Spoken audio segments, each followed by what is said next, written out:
ఎంఆర్సీఎస్ అధ్యక్షులు అయిన మందకృష్ణ మాదిగకు పద్మశ్రీ అవార్డు వరించిన సంగతి తెలిసిందే. దండోరా ఉద్యమం నుంచి మందకృష్ణ కెరియర్ ని మనం ఒక్కసారి చూసినట్లయితే ఏపీ, తెలంగాణ రెండు రాష్ట్రాల్లో ఆయన చేసిన సేవలు అత్యంత గుర్తింపు పొందినవనే చెప్పాలి. అసలు మందకృష్ణ మాదిగ ఎవరు, ఎందుకు ఆయనకి ఈ పేరు వచ్చింది అనేది ఈ వీడియోలో డీటెయిల్ గా తెలుసుకుందాం. Mandakrishna Madiga Hanamkonda Hunter road new సాయంపేటలో 1965 July 7న జన్మించారు. మందకృష్ణ చిన్న కొమురయ్య, కొమురమ్మ దంపతులకు 10వ సంతానం. మందకృష్ణ అసలు పేరు ఎలియా, ఆయన భార్య పేరు జ్యోతి. ముగ్గురు పిల్లలు ఉన్నారు. కిషన్, డాక్టర్ కృష్ణవేణి, కార్తిక్. 1980వ దశకంలో కుల వివక్షకు వ్యతిరేకంగా పోరాటాన్ని మొదలుపెట్టారు. ముఖ్యంగా అణచివేయబడ్డ కులాల కోసం పోరాటం చేశారు. ఎన్నో దళిత ఉద్యమాల్లో భాగస్వాములయ్యారు. రిజర్వేషన్లలో మాదిగలకు సరైన వాటా అందాలంటే ఎస్సీ వర్గీకరణ జరగాలనే డిమాండ్తో 1994లో మాదిగ రిజర్వేషన్ పోరాట సమితి ఎంఆర్పిఎస్ ని ఆయన స్థాపించారు. దాదాపుగా 3 దశాబ్దాలుగా ఎస్సీ వర్గీకరణ కోసం ఆయన వందలాది కార్యక్రమాలు, పోరాటాలు చేశారు. 14 మంది యువకులతో ప్రారంభమైన దండోరా ఒక చిన్న గ్రామం ఈదుమూడి, ప్రకాశం జిల్లా నుండి మొదలైన రాష్ట్రంలో ఉన్న ప్రతి మాదిగ గూడెంలో దండోరా జెండా ఎగిరే విధంగా మాదిగ రిజర్వేషన్ పోరాట సమితి కృషి చేసింది. స్వతంత్రం వచ్చి 50 ఏళ్లు గడుస్తున్నా కూడా అన్ని రంగాల్లో మాదిగ కులానికి సరైన అవకాశాలు రావట్లేదని, అసలు ఇందులో ఉప కులాలకి రిజర్వేషన్స్ కూడా అందడం లేదని ఆయన నినదిస్తూ ఉద్యమాన్ని ముందుకు నడిపారు.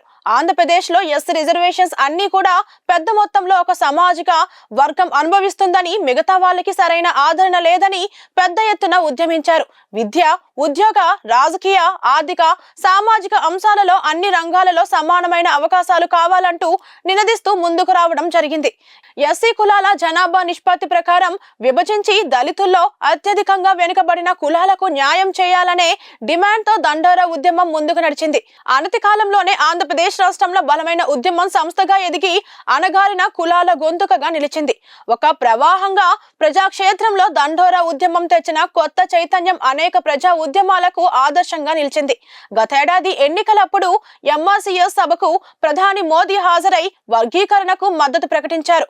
ఆయన చేసిన 30 ఏళ్ల పోరాటం ఫలితంగా సుప్రీంకోర్టు ధర్మాసనం గతేడాది ఆగస్టులో వర్గీకరణకు అనుకూలంగా తీర్పు వెలువరించింది. ఎస్సీ వర్గీకరణపై ఓవైపు ఉద్యమిస్తూనే మానవీయ కోణంలోనూ ఆయన ఉద్యమాలు సాగాయి. వితంతువులు, విద్యాంగులు, ఒంటరి మహిళలకు పింఛన్, రేషన్ బియ్యం కోటా పెంపు, పిల్లలకు గుండె జబ్బు, ఆరోగ్యశ్రీ పథకాల అమలుకు ఆయన ఉద్యమాలు చేశారు. 2004లో గుండె సంబంధిత సమస్యలతో బాధపడుతున్న చిన్నారులను ఆదుకోవడంలో మందకృష్ణ మాదిగ ప్రముఖ పాత్ర పోషించారు. వికలాంగుల హక్కుల కోసం మందకృష్ణ మాదిగ ఉద్యమం చేశారు. ఆయన చేసిన పోరాటమే 2 తెలుగు రాష్ట్రాలలో ఉన్న వికలాంగులకు ఇప్పుడు 3000 రూపాయల పింఛన్ అందుతుంది. ఆయన 3 సార్లు అసెంబ్లీ నియోజకవర్గానికి పోటీ చేసి ఓటమిని చవిచూశారు. 2004 ఎన్నికలలో మందకృష్ణ మాదిగ మొదటిసారి మధిర అసెంబ్లీ నియోజకవర్గానికి స్వతంత్రంగా పోటీ చేశారు. కానీ ఆ ఎన్నికల్లో ఓడిపోయారు. 2009లో మరోసారి మధిర అసెంబ్లీ నియోజకవర్గానికి త్రిలింగ ప్రజా ప్రగతి పార్టీ అభ్యర్థిగా పోటీ చేసి ఓడిపోయారు. తెలంగాణ ఏర్పడ్డాక 2014లో తన సొంత పార్టీ అయిన మహాజన సోషలిస్ట్ పార్టీ సభ్యుడిగా వర్ధన్నపేట అసెంబ్లీ నియోజకవర్గానికి పోటీ చేయగా మరోసారి ఓటమిని చవిచూశారు. అయినా కానీ పోరాటాన్ని విడిచిపెట్టలేదు. ప్రతి రాష్ట్రానికి ఆయన పోరాటం స్ఫూర్తిగా నిలిచింది. ప్రధాని మోదీ సైతం కదిలి వచ్చేలా చేసింది. అంతేకాదు పద్మశ్రీ మందకృష్ణ మాదిగ వికలాంగుల పక్షాన, హృద్రోగుల పక్షాన, వృద్ధులు, వితంతువుల పక్షాన కూడా పోరాటాలు చేశారు. ఏపీ, తెలంగాణలో ఆయన చేసిన సేవలకు గాను ఆయనకు అత్యంత ప్రతిష్టాత్మకమైన పురస్కారం లభించింది. తనకు వరించిన పద్మశ్రీ అవార్డును మాదిగ జాతికి అంకితం చేస్తున్నానని మందకృష్ణ తెలిపారు. తన సేవను గుర్తించి అవార్డు ప్రకటించడం సంతోషంగా ఉందన్నారు. ఈ సందర్భంగా ప్రధాని మోదీ, కేంద్ర మంత్రులు అమిత్ షా, కిషన్ రెడ్డిలకు ఆయన ధన్యవాదాలు తెలిపారు. ఎంఆర్సీఎస్ అధ్యక్షులు అయిన మందకృష్ణ మాదిగకు పద్మశ్రీ అవార్డు వరించిన సంగతి తెలిసిందే. దండోరా ఉద్యమం నుంచి మందకృష్ణ కెరియర్ ని మనం ఒక్కసారి చూసినట్లయితే ఏపీ, తెలంగాణ రెండు రాష్ట్రాల్లో ఆయన చేసిన సేవలు అత్యంత గుర్తింపు పొందినవనే చెప్పాలి. అసలు మందకృష్ణ మాదిగ ఎవరు, ఎందుకు ఆయనకి ఈ పేరు వచ్చింది అనేది ఈ వీడియోలో డీటెయిల్ గా తెలుసుకుందాం. Mandakrishna Madiga Hanamkonda Hunter road new సాయంపేటలో 1965 July 7న జన్మించారు. మందకృష్ణ చిన్న కొమురయ్య, కొమురమ్మ దంపతులకు 10వ సంతానం. మందకృష్ణ అసలు పేరు ఎలియా, ఆయన భార్య పేరు జ్యోతి. ముగ్గురు పిల్లలు ఉన్నారు. కిషన్, డాక్టర్ కృష్ణవేణి, కార్తిక్. 1980వ దశకంలో కుల వివక్షకు వ్యతిరేకంగా పోరాటాన్ని మొదలుపెట్టారు. ముఖ్యంగా అణచివేయబడ్డ కులాల కోసం పోరాటం చేశారు. ఎన్నో దళిత ఉద్యమాల్లో భాగస్వాములయ్యారు. రిజర్వేషన్లలో మాదిగలకు సరైన వాటా అందాలంటే ఎస్సీ వర్గీకరణ జరగాలనే డిమాండ్తో 1994లో మాదిగ రిజర్వేషన్ పోరాట సమితి MRPS ని ఆయన స్థాపించారు. దాదాపుగా 3 దశాబ్దాలుగా ఎస్సీ వర్గీకరణ కోసం ఆయన వందలాది కార్యక్రమాలు, పోరాటాలు చేశారు. 14 మంది యువకులతో ప్రారంభమైన దండోరా ఒక చిన్న గ్రామం ఈదుమూడి ప్రకాశం జిల్లా నుండి మొదలైన రాష్ట్రంలో ఉన్న ప్రతి మాదిగ గూడెంలో దండోరా జెండా ఎగిరే విధంగా మాదిగ రిజర్వేషన్ పోరాట సమితి కృషి చేసింది. స్వతంత్రం వచ్చి 50 ఏళ్లు గడుస్తున్నా కూడా అన్ని రంగాల్లో మాదిగ కులానికి సరైన అవకాశాలు రావట్లేదని, అసలు ఇందులో ఉప కులాలకి రిజర్వేషన్స్ కూడా అందడం లేదని ఆయన నినదిస్తూ ఉద్యమాన్ని ముందుకు నడిపారు. ఆంధ్రప్రదేశ్ లో ఎస్సీ రిజర్వేషన్స్ అన్ని కూడా పెద్ద మొత్తంలో ఒక సామాజిక వర్గం అనుభవిస్తుందని, మిగతా వాళ్ళకి సరైన ఆదరణ లేదని పెద్ద ఎత్తున ఉద్యమించారు. విద్య, ఉద్యోగ, రాజకీయ, ఆర్థిక, సామాజిక అంశాలలో అన్ని రంగాలలో సమానమైన అవకాశాలు కావాలంటూ నినదిస్తూ ముందుకు రావడం జరిగింది. ఎస్సీ కులాల జనాభా నిష్పత్తి ప్రకారం విభజించి దళితుల్లో అత్యధికంగా వెనుకబడిన కులాలకు న్యాయం చేయాలనే డిమాండ్తో దండోరా ఉద్యమం ముందుకు నడిచింది.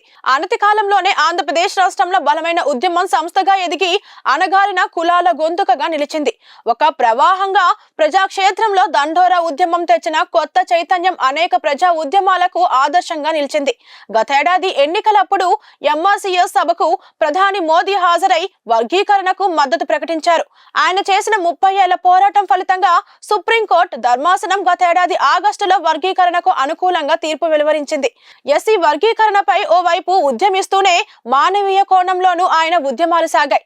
వితంతువులు, విద్యాంగులు, ఒంటరి మహిళలకు పింఛన్, రేషన్ బియ్యం కోటా పెంపు, పిల్లలకు గుండె జబ్బు, ఆరోగ్యశ్రీ పథకాల అమలుకు ఆయన ఉద్యమాలు చేశారు.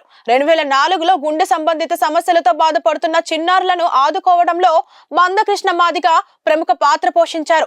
వికలాంగుల హక్కుల కోసం మందకృష్ణ మాదిగ ఉద్యమం చేశారు. ఆయన చేసిన పోరాటమే 2 తెలుగు రాష్ట్రాలలో ఉన్న వికలాంగులకు ఇప్పుడు 3000 రూపాయల పింఛన్ అందుతుంది. ఆయన 3 సార్లు అసెంబ్లీ నియోజకవర్గానికి పోటీ చేసి ఓటమిని చవిచూశారు. 2004 ఎన్నికలలో మందకృష్ణ మాదిగ మొదటిసారి మధుర అసెంబ్లీ నియోజకవర్గానికి స్వతంత్రంగా పోటీ చేశారు. కానీ ఆ ఎన్నికల్లో ఓడిపోయారు. 2009లో మరోసారి మధుర అసెంబ్లీ నియోజకవర్గానికి త్రిలింగ ప్రజా ప్రగతి పార్టీ అభ్యర్థిగా పోటీ చేసి ఓడిపోయారు. తెలంగాణ ఏర్పడ్డాక 2014లో తన సొంత పార్టీ అయిన మహాజన సోషలిస్ట్ పార్టీ సభ్యుడిగా వర్ధన్నపేట అసెంబ్లీ నియోజకవర్గానికి పోటీ చేయగా మరోసారి ఓటమిని చవిచూశారు. అయినా కానీ పోరాటాన్ని విడిచిపెట్టలేదు. ప్రతి రాష్ట్రానికి ఆయన పోరాటం స్ఫూర్తిగా నిలిచింది. ప్రధాని మోదీ సైతం కదిలి వచ్చేలా చేసింది. అంతేకాదు పద్మశ్రీ మందకృష్ణ మాదిగ వికలాంగుల పక్షాన, హృద్రోగుల పక్షాన, వృద్ధులు, వితంతువుల పక్షాన కూడా పోరాటాలు చేశారు. ఏపీ, తెలంగాణలో ఆయన చేసిన సేవలకు గాను ఆయనకు అత్యంత ప్రతిష్టాత్మకమైన పురస్కారం లభించింది.